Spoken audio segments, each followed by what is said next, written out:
네, 별똥이 아빠입니다. 자, 드디어 100번째 동화입니다. 예전에 동화집을 처음으로 이렇게 구매를 하고 전체 권수를 이렇게 세고 나서 와, 이거 뭐 100번째까지는 금방 하겠네 이랬는데 예, 책이 없는 게 문제가 아니죠. 우리가 늘 독서를 할 때마다 느끼는 거지만 책이 문제가 아닙니다. 읽는 사람이 문제죠.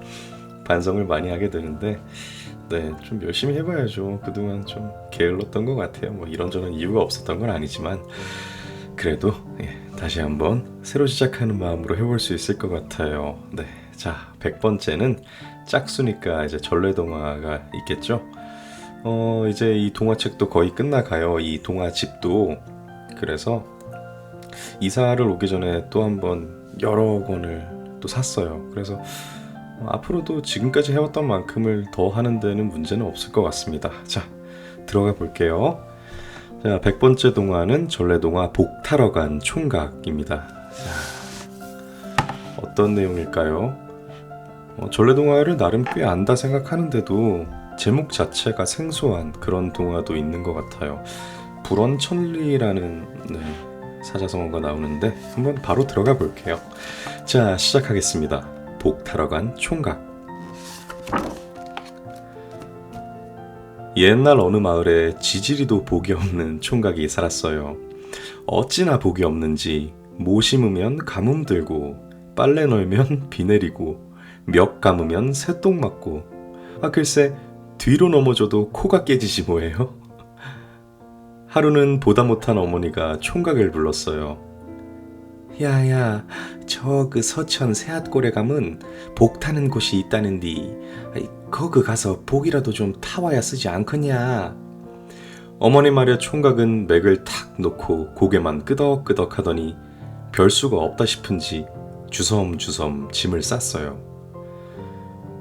엄니, 복 타러 다녀올라요. 그러고는 어머니에게 큰 절을 하고 집을 나섰어요.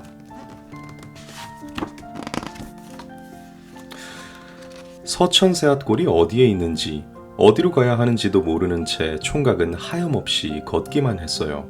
한참을 가다가 고개를 넘어서는데 아리따운 처녀가 불 꺼진 청사초롱을 걸고 있었어요. 서천새앗골에 복 타러 가려는디 어디로 가야 하오? 높고 험한 저 봉우리 10개 너머에 있습니다. 총각은 첩첩이 두른 산을 보고 한숨을 푹 내쉬더니 발걸음을 옮겼어요. 그러자 처녀가 총각을 향해 말했어요. 서천 새앗골에 가게 되면 나와 혼인할 배필이 누구인지 꼭 좀 알아다 주세요. 총각은 쉬지 않고 걷고 걸어 산봉우리 3개를 넘었어요. 잠깐 숨을 고르는데 장기 두는 노인들이 보였어요. 저 어르신, 이 서천 새앗골에 복 타러 가려는데 어디로 가야 합니까? 저쪽으로 가게나. 이제 3봉우리 넘었으니 7봉우리 남았네. 그러더니 노인들이 한 소리로 부탁했어요. 서천새앗골에 가게 되면 누가 장기에서 이기는지 좀 알아다 주게. 총각은 힘이 쭉 빠지도록 걸어 산봉우리 3개를 더 넘었어요. 잠깐 숨을 돌리는데 나무에 물을 주는 아이가 보였어요. 아야, 그 서천 새앗골에 복 타러 가는디 어디로 간다냐? 저쪽으로 가세요. 이제 6봉우리 넘었으니 4봉우리 남았네요. 총각은 기운을 차리고 다시 걸음을 옮겼어요.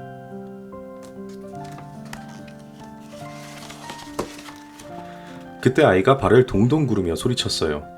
참, 그 서천 새앗골에 가게 되면 이 나무에서는 왜 꽃이 피지 않는지 좀 알아다 주세요. 총각은 젖먹던 힘까지 다해 봉우리 3개를 더 넘었어요. 그런데 마지막 봉우리는 사람의 힘으로는 도저히 오를 수 없는 깎아지는 듯한 날카로운 봉우리였어요. 아이고, 이 지질이 복도 없는 놈, 이대로 돌아가야 하는가 없네. 총각은 바닥에 털썩 주저앉았어요. 그때 여의주를 2개 든 이무기가 총각에게 다가왔어요. 총각은 이무기의 긴 수염을 잡고 늘어졌어요. 아이고야, 잘 만났어. 이 서천 새학골에 복타러 가야 하는데 제발 그 나 좀 데려다 주소. 그야 어렵지 않지. 대신 내가 용이 되지 못한 까닭을 알아다 줄 테요. 그럼 서천 새학골까지 데려다 주리다. 총각은 그러겠다고 약속하고 이무기 등에 올라탔어요.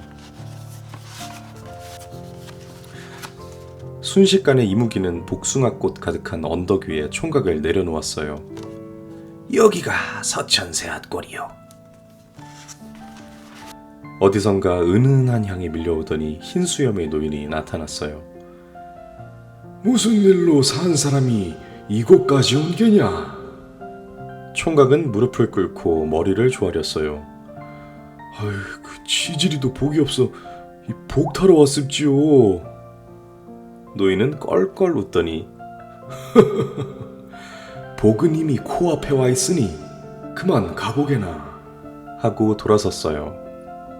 총각은 허탈한 마음에 한숨만 푹 내쉬었어요.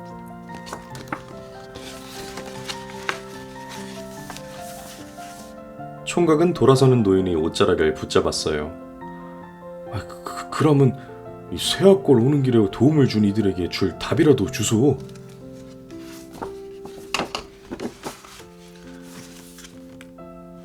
노인에게 답을 얻은 총각은 서둘러 이무기에게 갔어요.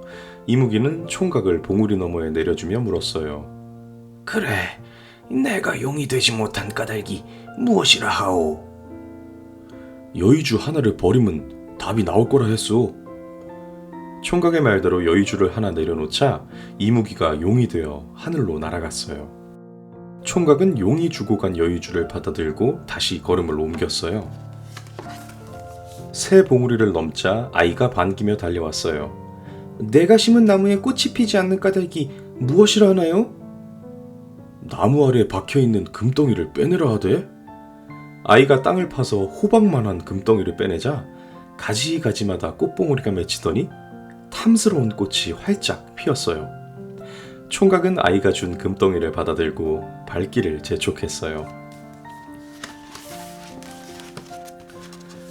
다시 새 봉우리를 넘자 노인들이 여전히 장기를 두고 있었어요. 그래, 누가 이긴다 하던가. 아이고, 평생을 해도 그 결판 나지 않는다고 하대요.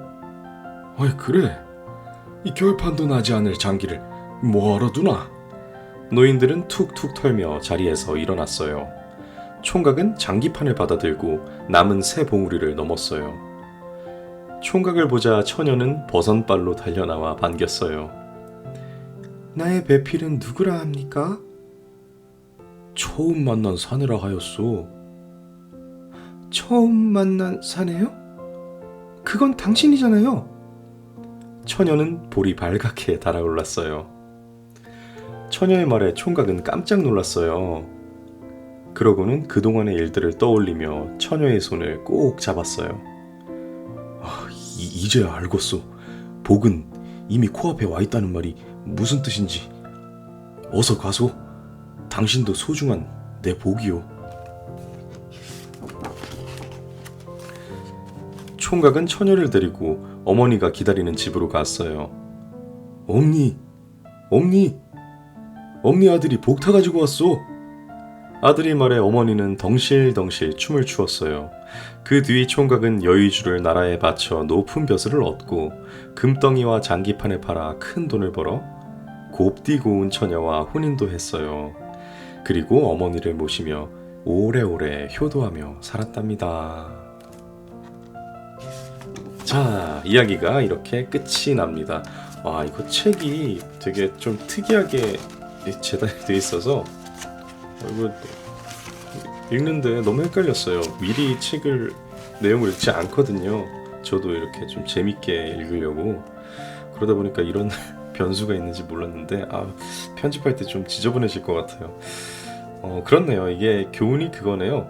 네, 그 복이 항상 코앞에 있다. 너무 멀리서 찾으려고 하지 말라. 그런 것 같은데 그렇게만 느끼기에는 너무 억세게 운이 좋았기 때문에 행복보다 행운을 많이 바라는 그런 시간들이 많은데 그건 물론 행복의 가치를 몰라서 그런다기보다는 네, 그 행운에서 또 행복을 기다리기 때문에 그렇죠. 뭐 예전에 왜 그런 얘기 있었잖아요. 그 네잎 클로버라는 행운을 잡기 위해서 이제 세잎 클로버라는 행복을 밟고 우리는 뒤지고 있다 이렇게 얘기하는데 마냥 그렇게만 볼 건 아닌 것 같아요. 네, 그 행운을 잡는 이유가 결국은 행복을 잡기 위해서니까 행복을 뺀 행운을 바라는 사람은 없잖아요. 자, 어떻게 하다 보니까 네, 결국 100권까지 왔네요. 네, 앞으로도 네, 좀 성실하게 해보겠습니다. 좀 반성을 하게 돼요. 자, 오늘 드디어 100번째 동화 전래동화 복 타러 간 총각이었습니다.